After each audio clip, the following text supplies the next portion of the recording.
तुम्हाला एक गंमत सांगतो आणखी. त्यांनी सभागृहामध्ये सातबाराचा उतारा दाखवला योगेश कदमांच्या नावाचा. ह्या सातबाराच्या उतारावरती सगळं गाळ नेऊन टाकलेलं आहे. माझी चॅलेंज आहे, आव्हान आहे. जो सातबाराचा उतारा त्यांनी दाखवला योगेश दादाच्या नावानं, तिथं एक टोपली बनवणारी गाळ दाखवला. सांगितली सजा मी भोगेन, सांगितली सजा मी भोगेन. वागे मग फक्त आरोप करायचे आणि राजीनामा मागायचे. ही कुठली पद्धत आहे? ही कुठली पद्धत आहे? आणि म्हणून शिंदेसाहेब याच्या खोलवरती आपल्याला जायला लागेल. मला एक संशय असा आहे की एकनाथ शिंदेंच्या मंत्र्यांना बदनाम करण्याचं कटकारस्थान कुठं रचलं जात आहे की काय, हा संशय देखील माझ्या मनामध्ये आहे. मी गोगावले संघात पण खुलाम बोलणारा माणूस आहे. तेव्हा या खोलामध्ये आपण जाऊ, पण आमची ही संस्कृती नाही.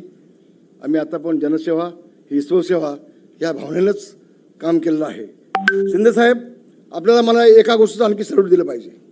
तुम्ही नाट्यकाराला पैसे दिलेत, कोकणातल्या नाट्यकारांना सगळ्यांना पैसे दिलेत, पण तुम्ही एक मोठा निर्णय घेतलात.